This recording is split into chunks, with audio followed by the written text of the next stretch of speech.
आप सभी का दो कौड़ी चैनल पर स्वागत है।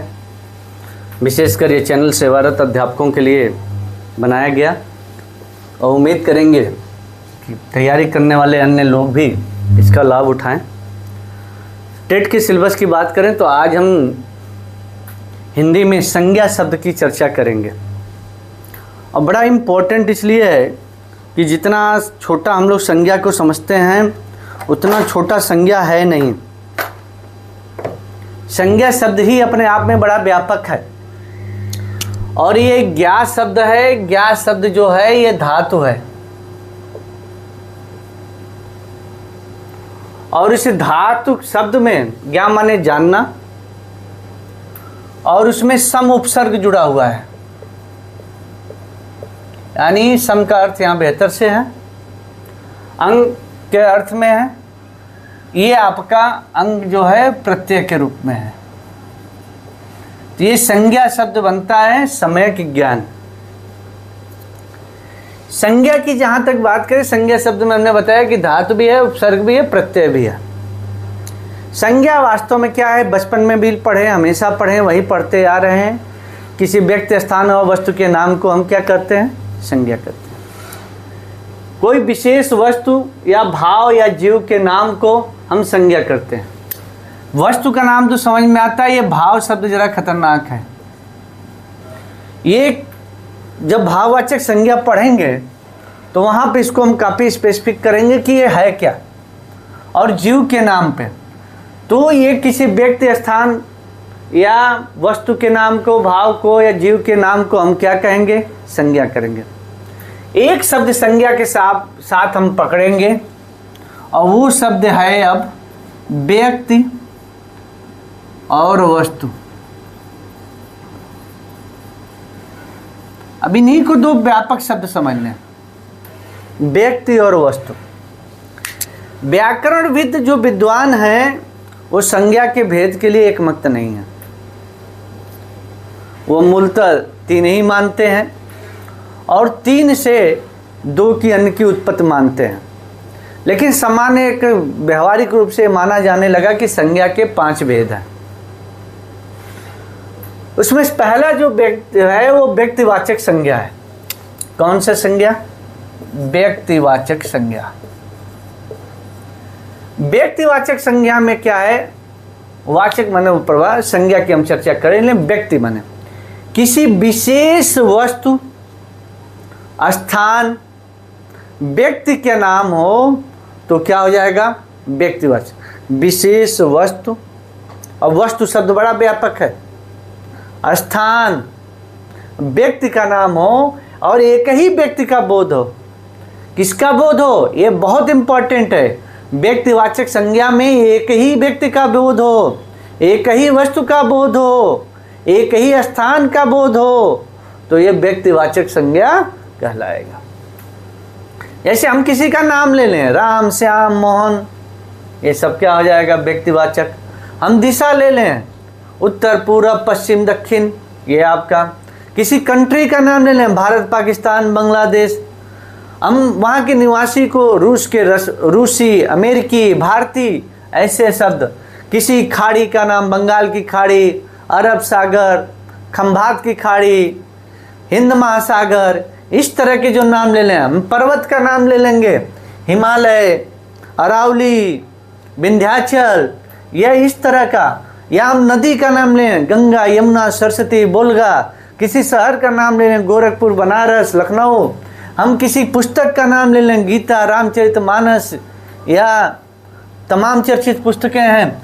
किसी लड़ाई युद्ध का नाम ले लें, 1857 का विद्रोह, पानीपत का युद्ध, ऐसे तमाम हैं। हम दिनों का नाम ले लें, बुधवार, सोमवार, महीनों का नाम ले लें, हम त्योहारों का नाम ले लें, होली, दिवाली, ईद, बकरीद। ये जितने इस तरह के शब्द आ जाएंगे, ये समझने की कोशिश करिए कि किसी व्यक्ति, स्थान या एक का बोध हो जाए तो वो सब जो है आपके व्यक्तिवाचक संज्ञा कहलाएंगे। इसमें कोई नहीं कंफ्यूजन। दूसरा शब्द आता है जातिवाचक संज्ञा। एक ही प्रकार की वस्तुओं, व्यक्तियों का बोध हो। अब हमने बहन शब्द कह दिया तो हमारी सब बहन आ गई। अब गाय कह दिया तो इसमें जितने गाय हो गया पूरे गांव की एक प्रजाति का बोध हो गया। हम भैंस कह दिए तो भैंस की पूरी प्रजाति का बोध हो गया। हम ठग कह दिए तो जितने ठग का कार्य करने वाले सब आ गए। हमने अध्यापक कह दिया तो पूरा अध्यापक समुदाय उसमें आ गया। हमने प्रोफेसर कह दिया तो पूरे प्रोफेसर समुदाय आ गया। हमने मंत्री कह दिया तो पूरे मंत्री समुदाय आ गया। हमने चीता कह दिया तो पूरा चीता जानवर आ जाएंगे। हम कुर्सी कह दिए सभी कुर्सी आ जाएंगे। वर्षा कह दिए वर्षा पूरा समूह को आ जाएगा। भूकंप आ गया। ये ऐसे शब्द जो हैं जो क्या करते हैं एक ही प्रकार की वस्तुओं और व्यक्तियों का बोध कराएंगे। तो आपका क्या कहलाएगा? जातिवाचक संज्ञा। ठीक है, यहाँ तक आपका कोई कंफ्यूजन नहीं होना चाहिए। अब आ गया भाववाचक संज्ञा। क्या आ गया? भाववाचक संज्ञा। अब भाववाचक में कहता है कि किसी व्यक्ति या वस्तु का, इसी शब्द को पकड़िए, किसी व्यक्ति या वस्तु के गुण के आधार पे, धर्म के आधार पे उन दशा या व्यापार का बोध हो। अब यहाँ विशेष भाव से ही है। अब हम जरा देखने की बात करें, जैसे कोई व्यक्ति है वो बड़ा धार्मिक प्रभाव है तो उसका गुण है कि वो धार्मिक प्रवृत्ति का व्यक्ति है। दशा का मतलब है कि कोई बालक है उसमें बदमाशी का लड़कपना। हम युवा अवस्था, बूढ़ा व्यक्ति है उसका बुढ़ापा, वो विशिष्ट अवस्था को व्यक्त करता है। हम मेरा मित्र, आप मेरे मित्र हैं, हमारी मित्रता आपकी अच्छी है। मित्रता एक अलग भाव पैदा करता है। गर्म है, गर्मी, ठंडी, ये विशेष स्थिति को क्या करते हैं? प्रकट करते हैं। घबराहट, ममता, लगाव, प्रेम, अपनापन, दूरी, हिमालय यहाँ से बहुत दूर है, वाहवाही, ये ऐसे शब्द हैं जो विशेष भाव को प्रकट करें, किसी गुण को, दशा को प्रकट करें। ऐसे शब्द को हम क्या कहते हैं? भाववाचक संज्ञा कहते हैं। जैसे आप हम कहते हैं गमगीन, तो ऐसे शब्द क्या एक विशेष परिस्थिति को होती है, आपका क्या हो जाएगा? भाववाचक संज्ञा हो जाएगा। तो हमें ये समझने की कोशिश करना है व्यक्तिवाचक में एक व्यक्ति विशेष का, जब पूरे उसकी प्रजाति का, जाति का बोध हो तो जातिवाचक संज्ञा, और भाववाचक माने गुण, धर्म, दशा के आधार पर ये शब्द हो जाएंगे तो आपके भाववाचक संज्ञा होंगे। चौथा है आपका समूहवाचक। किसी व्यक्तियों और वस्तुओं का समूह का बोध हो, व्यक्तियों और वस्तुओं के समूह का बोध हो तो आपका समूहवाचक।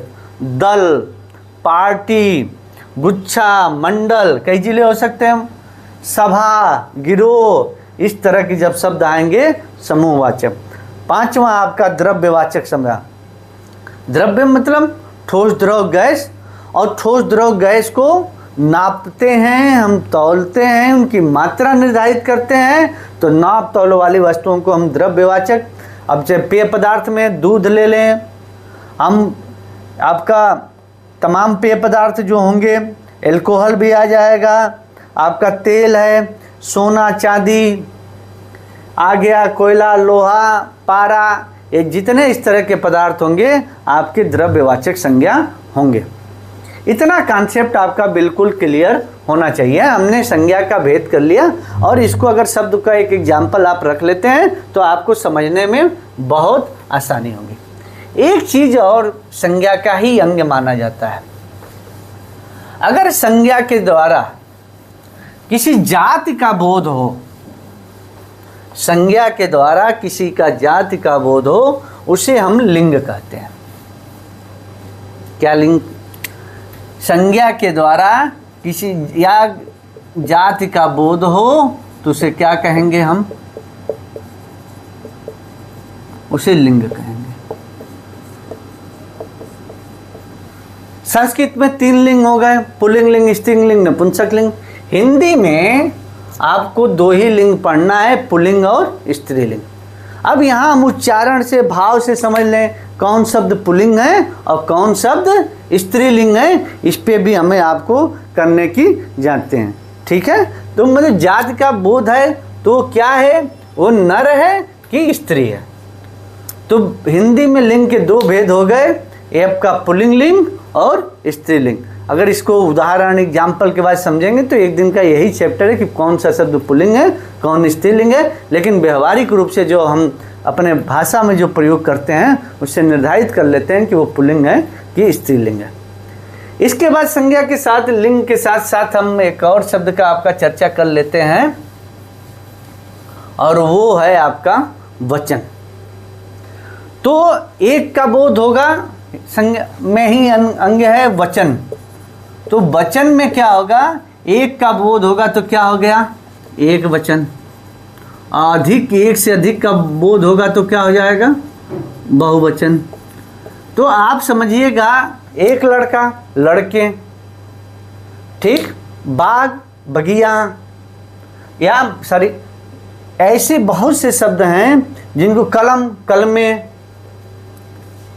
ठीक है, ऐसे बहुत से शब्द हैं कि एक का बोध हो बहु का, तो ये आपका वचन जो है एक वचन और बहुवचन, इनको कैसे बनाए जाते हैं वो भी आपका बृहद है, ठीक है। तो हमने यहाँ पे ही चर्चा कर लिया आपका लिंग का, वचन का, और सबसे इम्पॉर्टेंट जो है उसको अब हम चर्चा आपसे करेंगे, वो है आपका कारक। किसकी चर्चा करेंगे हम, कारक, ठीक है। अब संस्कृत में या हिंदी में कारक जितने होते हैं वो आपके 8 होते हैं। कितने होते हैं, 8 होते हैं। कर्ता कारक, कर्म कारक, करण कारक, संप्रदान कारक, अपादान कारक, संबंध कारक, अधिकरण कारक और संबोधन कारक, यानी 8 कारक हो गए। इसको जरा बड़ा व्यवहारिक रूप से समझने का कोशिश करिएगा। किताबों में आपके मैटर होगा कर्ता कारक, कर्म कारक, करण कारक, संप्रदान कारक, अपादान कारक,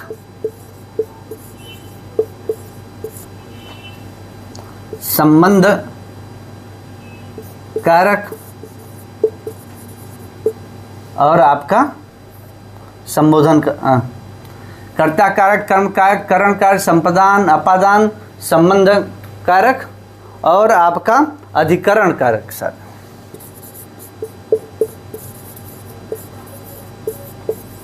और संबोधन कारक, यानी पहले तो हमें ये समझना होगा कि वास्तव में कारक हैं क्या, कारक हैं क्या और विभक्ति हैं क्या।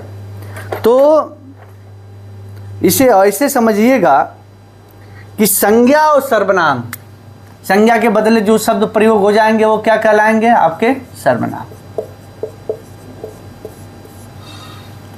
तो ये तो आपके कारक हो गए, इनकी संख्या कितनी हो गई 8। इनके जो चिन्ह होते हैं इन्हीं को हम कहते हैं क्या विभक्ति। इनके जो चिन्ह होते हैं इन्हीं को हम क्या कहते हैं विभक्ति कहते हैं। संस्कृत में प्रयोग कर प्रथमा विभक्ति, द्वितीय विभक्ति, तृतीय विभक्ति, चतुर्थी विभक्ति, पंचमी, षष्ठी, सप्तमी, अष्टमी। तो ये कंसेप्ट क्लियर होना चाहिए कि कारक और विभक्ति चिन्ह को ही एक प्रकार से विभक्ति कहते हैं और ये हमें आपको समझना है। इसको किताब की परिभाषा आप देख लीजिएगा, मैं व्यवहारिक रूप से आपको समझाने का प्रयास करता हूँ और ये जब समझ लेंगे तो बड़ा आसानी हो जाएगा कि आपको विभक्ति की बात करेंगे तो कर्ता कारक का चिन्ह होता है ने, कर्म कारक का चिन्ह होता है को, करण कारक का चिन्ह होता है से या द्वारा, संप्रदान कारक का चिन्ह होता है को के लिए, अपादान कारक का होगा चिन्ह से लेकिन अलग होने के पर, और ये आपका क्या होगा जुड़ा रहेगा। संबंध कारक का चिन्ह हो गया आपका का, की, के, रा, री, रे, नानी, ने। अधिकरण कारक का चिन्ह हो गया में, पर, और ये संबोधन का हो गया हे है। तो मेरे कहने का तात्पर्य है कि इसको हमें आपको देखने की ज़रूरत है कि हम इसको कैसे कहें। अब जरा और भी समझने के लिए कोशिश करिएगा, बड़ा एग्जाम्पल इजी है। ये भी संज्ञा का ही, अलग से हमने नहीं कहा, मैंने संज्ञा के साथ ही लिंग पर, वचन पर और कारक पर भी चर्चा। कर्ता क्या होता है? सब्जेक्ट, जिसके द्वारा कार्य संपादित होगा वही कर्ता कहलाएगा। जिसके द्वारा, अब यहाँ पे राम या ऐसे सोहन फल तोड़ रहा है। कौन फल तोड़ रहा है? सोहन, ये कर्ता हो गया। यहाँ कौन पढ़ा रहा है? मैं पढ़ा रहा हूँ। मैं क्या हो गया? सब्जेक्ट हो गया, ये कर्ता हो गया। यानी जिसके द्वारा कार्य संपादित हो वही क्या होगा? सब्जेक्ट होगा, कर्ता होगा। हिंदी में इसके लिए ने शब्द चिन्ह का प्रयोग बताया गया, क्योंकि अब ऐसे समझ लिए मैंने पढ़ाया, तो यानी आपको कहीं न कहीं ये चिन्ह मिल जाता है कर्ता के साथ जुड़ा हुआ। किसने कार्य संपादित किया? मोहन ने घर बनवाया। मोहन घर बनवाया। किसने घर बनवाया? तो मोहन ने घर बनवाया। तो ये कर्ता के द्वारा कार्य का क्या होता है? संपादन होता है। कर्म कारण, कर्म कारक का चिन्ह होता है को। यहां सीधे आप इसको ऑब्जेक्ट समझिए इंग्लिश में। मैं किसको पढ़ा रहा हूं? आपको पढ़ा रहा हूं। अब यहां पढ़ाना तो क्रिया हो गया, मैं किसको पढ़ा रहा हूं? आपको पढ़ा रहा हूं। या मैं पुस्तक पढ़ता हूं, तो यहां पुस्तक क्या हो गया? आपका ऑब्जेक्ट हो गया, कर्म हो गया। किसको पढ़ता हूं? पुस्तक को पढ़ता हूं। मैं ताजमहल देख रहा हूं, तो किसको देख रहा हूं? ताजमहल को देख रहा हूं। तो ये आपका कर्म का चिन्ह क्या हो गया? को हो गया। ये चीज हमें अपने भाव को समझिए, उसको समझ लेंगे, किताब में तमाम आपको परिभाषा मिलेगी। मेरा भाव समझाने का अर्थ है। करण का अर्थ है, क्योंकि ये जितना समझ लेंगे संस्कृत भी बड़ी आसान होगी। करण का अर्थ है से या द्वारा, और जुड़ा होगा, वो कर्ता के साथ क्या होगा? जुड़ा होगा। मैं कलम से लिखता हूं। किससे लिख रहा हूं? कलम से लिख रहा हूं। मैं साइकिल से घर जा रहा हूं। किसके साथ जा रहा हूं? साइकिल के साथ। मैं रेलगाड़ी के माध्यम से साउथ जाऊंगा, दक्षिण भारत जाऊंगा। किसके माध्यम? यानी रेलगाड़ी हमसे जुड़ा रहेगा और मैं जाऊंगा। जहां ये बिल्कुल जुड़ा हो उस वस्तु का, उस कर्ता के साथ बिल्कुल जुड़ा हो, तो ये यहां पर कौन होगा? करण कारक होगा। से द्वारा जुड़ा होना। लोग कंफ्यूज करते हैं से के लिए, लेकिन आज क्लियर हो। संप्रदान को के लिए, जब हम थर्ड पर्सन के लिए कोई कार्य करें तो वहां पर कौन सा कारक होगा? संप्रदान का। जैसे मैंने अपने बालक को खिलौना खरीदा। किसको खिलौना खरीदा? हमने अपने बालक को लिए खिलौना खरीदा। जब हम दूसरे के लिए कार्य करेंगे तो मैं अध्यापकों के लिए अध्यापन कार्य कर रहा हूं, तो मैं किसके लिए किया? अध्यापकों के लिए। अगर सेवारत अध्यापकों के लिए मैं पढ़ा रहा हूं, तो मैं उनके लिए अगर पढ़ा रहा हूं, तो यहाँ पर कौन सा कारक आ जाएगा? संप्रदान कारक आ जाएगा। उसको व्यवहारिक रूप से समझ लेंगे तो कभी कंफ्यूजन की स्थिति नहीं है।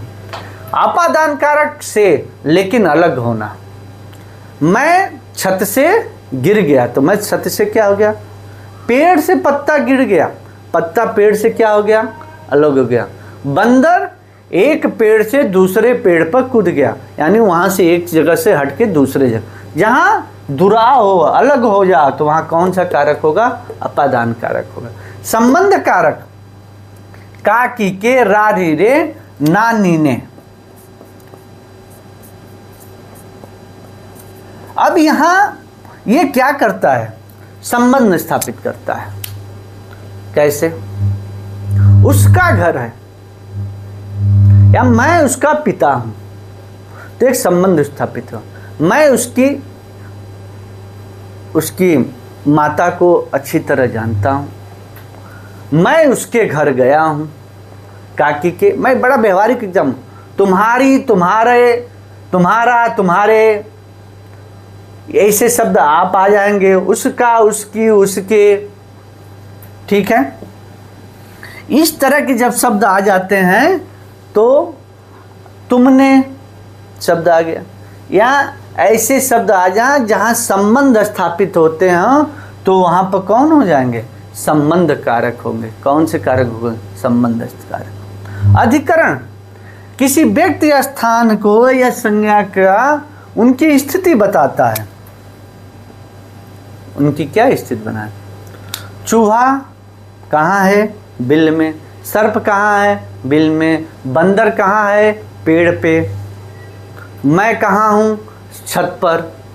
अगर ऐसे किसी व्यक्ति या वस्तु की स्थिति का बोध हो, उनकी उपस्थिति का बोध हो, तो यहाँ पर कौन से कारण होगा? अधिकरण। कौन सा कारण होगा? अधिकरण। और लास्ट है संबोधन। हे अहो, हे राम। यहाँ जहाँ हम संबोधित करते हैं ऐसे कारण को क्या होगा? संबोधन होगा। तो कर्ता कारक का चिन्ह ने, कर्म कारक का चिन्ह को, करण कारक का चिन्ह से द्वारा लेकिन जुड़ा रहेगा। संप्रदान कारक का चिन्ह को के लिए अपादान कारक से यानी अलग होने के भाव में। संबंध कारक का शब्द उस का की के रारी रे नानी ने। अधिकरण कारक का चिन्ह में पर। संबोधन का हे अहो, ये आपके कारक हो गए। तो आज हमने संज्ञा को, संज्ञा के भेद, लिंग, वचन और कारक, इन पर हमने चर्चा किया। आपको अगर पसंद भी आए तो इसको कम से कम लाइक जरूर करिए, और दूसरा